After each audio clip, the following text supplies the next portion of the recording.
हे श्रोतागण, हे दर्शकगण, आपको नमन करता हूँ। ओम साईं राम कहता हूँ। हम 12वें अध्याय में प्रवेश करने वाले थे, लेकिन 11वें अध्याय में अंत में कथा में ये लिखा है कि जो इस अध्याय को नियमित पढ़ेगा उसके त्रिविध संकट टल जाएंगे। सारे पाप, सारे कष्ट, सारी वेदना, सारी पीड़ा, दंश पीड़ना, दुर्भाग्य सब हर लिए जाएंगे। इसीलिए मैंने विचार किया कि इस पाठ से हमें क्या शिक्षा मिलती है, उसकी उसका उसकी पुनरावृत्ति अपने स्मरण के लिए, अपने हृदय में धारण करने के लिए और आत्मसात करने के लिए, इस अध्याय को हमेशा याद रखने के लिए एक बार उसका कुछ कुछ अंश विशेष रूप से मैं आपको बताना चाह रहा हूँ। बोलिए सच्चिदानंद सदगुरु साईनाथ महाराज की जय। हेमांड पत ने इस अध्याय में हमें सबसे पहले ब्रह्म के बारे में जानकारी दी। ब्रह्म में सबसे पहले अगर भक्ति प्रारंभ करना है और भगवान से प्रेम बनाना है तो सगुण उपासना करना आवश्यक है, इस बात की शिक्षा हमको मिली। दूसरी कथा हम आते हैं डॉक्टर पंडित की। साईनाथ महाराज के माथे पर वहाँ के शिरडी के सभी भक्तों ने कभी माथे पर तिलक नहीं लगा सके, क्योंकि बाबा की माथे पर तिलक लगाने की इजाज़त नहीं थी।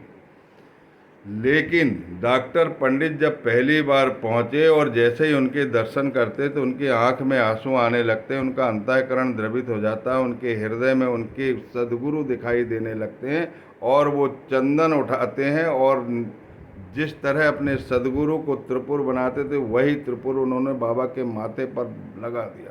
सब बहुत आश्चर्यचकित हुए, ऐसा क्यों हुआ, इस बात की जानकारी लगी तो सब हतप्रभ हो गए और सबका अंतःकरण द्रवित हो गया कि बाबा कितने सर्वव्यापक हैं।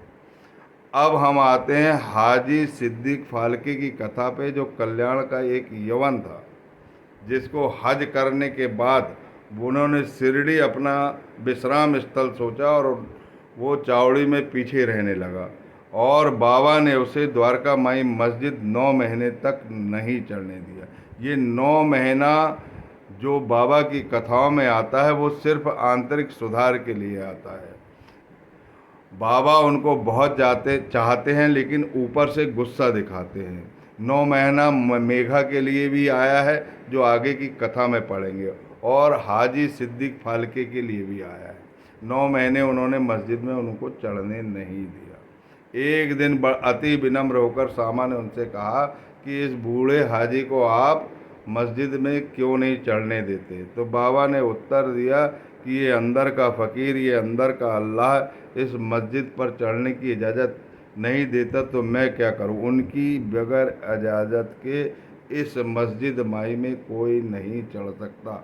उनकी बगैर कृपा के इस मस्जिद में ना तो कोई प्रवेश कर सकता है, ना इसकी सीढ़ी चढ़ सकता है। यदि फिर बाबा उनसे प्रश्न करते हैं कि यदि उनको द्वारका माई में प्रवेश चाहते हैं, वो ऐसा मन में सोचते हैं, और सामा से कहते हैं कि उनसे जाकर कहो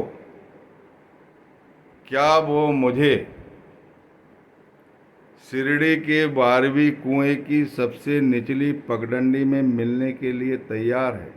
अब इस प्रश्न को करने से पहले, इसके पालन से पहले, इसका रहस्य और क्या शिक्षा मिलती है इसे जानना जरूरी है। 12वीं कुएं का मतलब है 12 वर्ष की साधना, 12 वर्ष का चिंतन, 12 वर्ष का प्रेम सदगुरु के प्रति, और सबसे निचली पगडंडी यानी 11 पगडंडी पार करने के बाद सबसे निचली पगडंडी पर मिलने के लिए तैयार है। यदि ऐसी साधना उनसे हो सकती है तो वो आ सकते हैं। तो सामा उनके पास जाता है और स्वीकारात्मक उत्तर लेके आता है। यदि हमें भी इस बात से यह शिक्षा लेना चाहिए कि किसी भी सदगुरु की आराधना करते हैं अपन तो 12 वर्ष के बाद एक विशेष परिवर्तन आता है, लेकिन साधना जैसी कथाओं में हमने पहले पढ़ा और आगे भी पढ़ेंगे उसके अनुसार होना चाहिए। तो स्वीकारात्मक उत्तर ले पाने के बाद साईनाथ महाराज फिर एक क्वेश्चन करते हैं कि क्या वो मुझे 40,000 रुपये किस्तों में देने के लिए तैयार है। इसका मतलब ये है, पहले इस प्रश्न का रहस्य जान लो। 40,000 रुपये बाबा उससे क्यों मांगते थे? क्योंकि बाबा अपने अंतर ज्ञान से उन्होंने जान लिया था कि इस हाजी के पास 40 लाख रुपए की पूंजी है। वो उसका दशांश मांग रहे थे।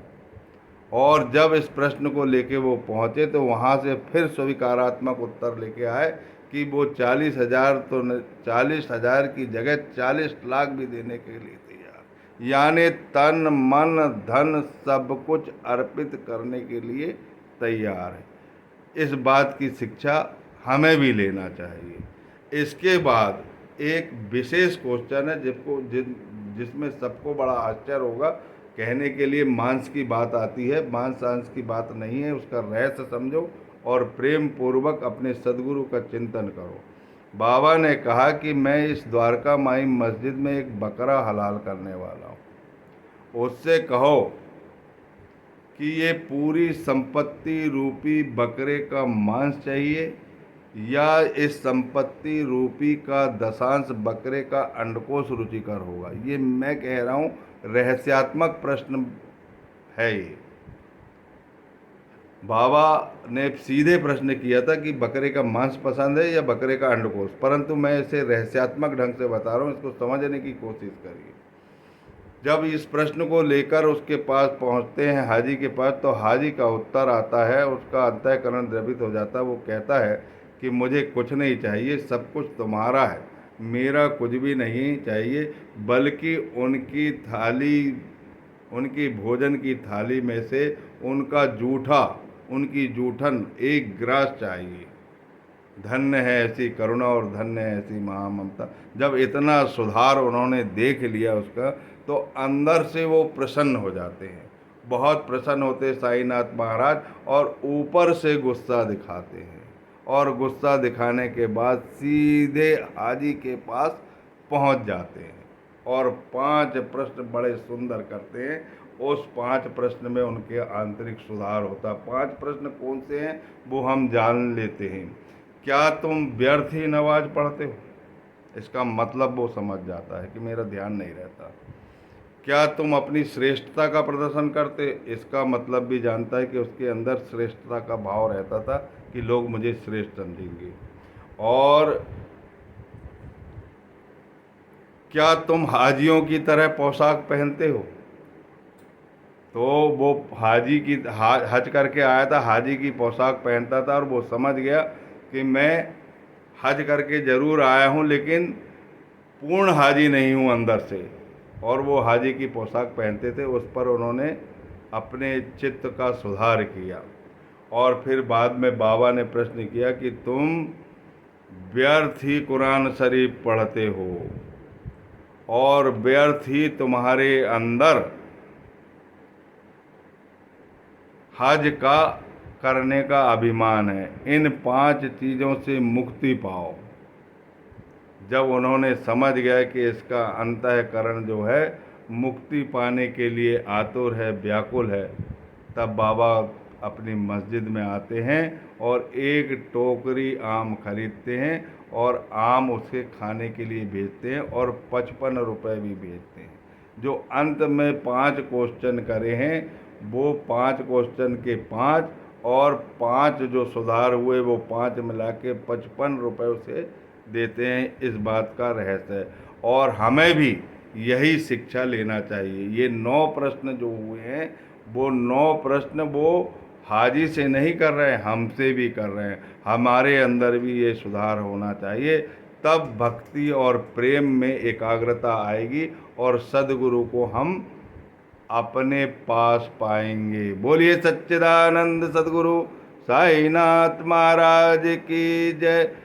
और अब आने वाले समय में हम 12वां अध्याय प्रारंभ करेंगे। जब तक इजाज़त दीजिए। बोलिए सच्चिदानंद सद्गुरु साईनाथ महाराज की जय। सबको ओम साई राम।